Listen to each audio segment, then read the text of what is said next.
Hello दोस्तों, चलिए start करते हैं हमारी आज की स्टोरी। गायत्री को अभी तक होश नहीं आया था। वैसे रविकांत गायत्री के लिए कभी परेशान ही नहीं हुए थे। उसकी ओर उन्होंने कभी ध्यान ही नहीं दिया था। बस घर सुचारू रूप से चलता आ रहा था। घर से भी ज़्यादा उनके अपने कार्यक्रम तयशुदा समय से होते आ रहे थे। सुबह वे सैर को निकल जाते, शाम को टेनिस जरूर खेलते, रात को टीवी देखते हुए डिनर लेते और फिर कोई पत्रिका पढ़ते पढ़ते सो जाते। उनकी अपनी दुनिया थी जिसे उन्होंने अपने इर्द गिर्द बुनकर अपने आप को एक कटघरे में कैद कर लिया था। उनका शरीर कसा हुआ और स्वस्थ था। रविकांत ने कभी सोचने की कोशिश ही नहीं की कि गायत्री की दिनचर्या क्या है। दिनचर्या तो बहुत दूर की बात है, उन्हें तो उसका पुराना चेहरा ही याद था जो उन्होंने विवाह के समय और उसके बाद की कुछ अरसे तक देखा था।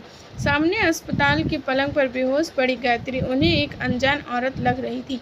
रविकांत को लगा कि अगर वे कहीं बाहर मिलते तो शायद गायत्री को पहचान ही ना पाते।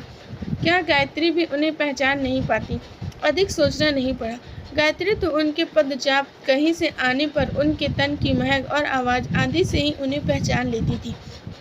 कितनी ही बार उन्हें अपनी ही रखी हुई चीज़ न मिलती और वे झल्लाते रहते, पर गायत्री चुटकी बजाते ही उस चीज़ को उनके सामने पेश कर देती। पिछले कई दिनों से रविकांत बस सोच विचार में ही डूबे हुए थे। बेटे ने उनसे कहा था, पिताजी आप घर जाकर आराम कीजिए, माँ जब भी होश में आएगी आपको फ़ोन कर दूंगा। बहू ने भी बहुतेरा कहा, पर वे माने नहीं। रविकांत का चिंतित, थकाहारा और निराश चेहरा शायद पहले किसी ने भी नहीं देखा था। हमेशा उनमें गर्व और आत्मविश्वास भरा रहता। यह भाव उनकी बातों में भी झलकता था। वे अपने दोस्तों की हंसी उड़ाते थे कि बीवी के गुलाम हैं, पत्नी की मदद करने में वे चापलूसी समझते। रविकांत सोच रहे थे कि गायत्री से हंसकर बातचीत किए कितना समय बीत चुका है। बेचारी मशीन की तरह काम करती रहती थी। उन्हें कभी ऐसा क्यों नहीं महसूस हुआ कि उसे भी बदलाव चाहिए।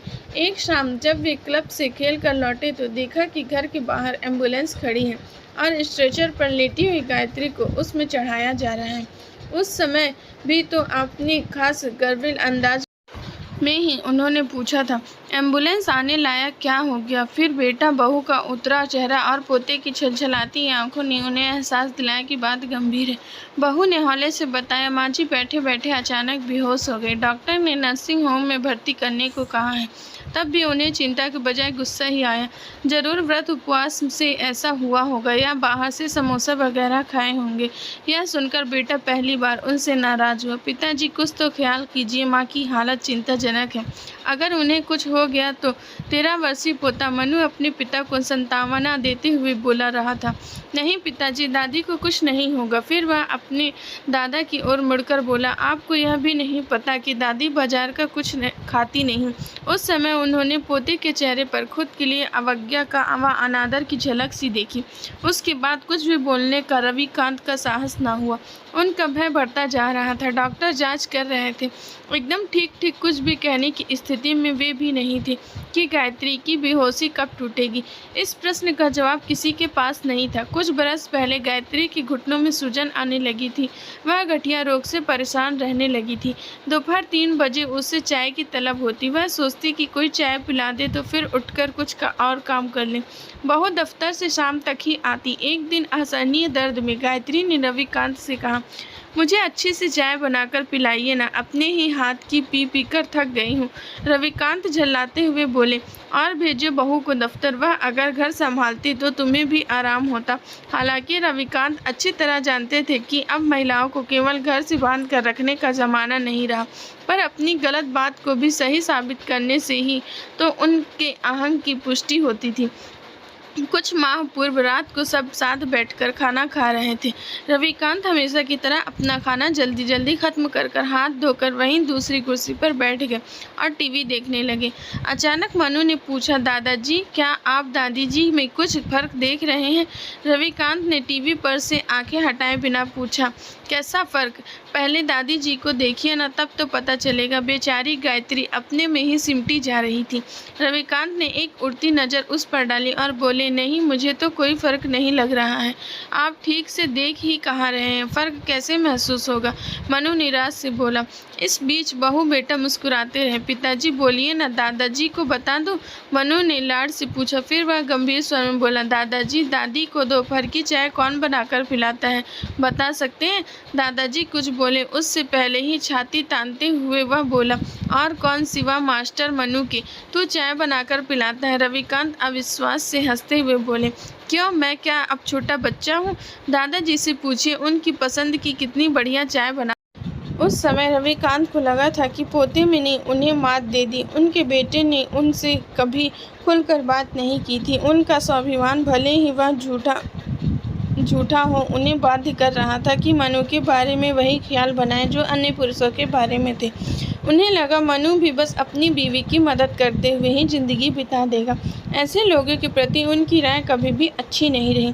अस्पताल में बैठे बैठे न जाने क्यों उन्हें ऐसा लग रहा था कि अब चाय बनाना सीख ही ले।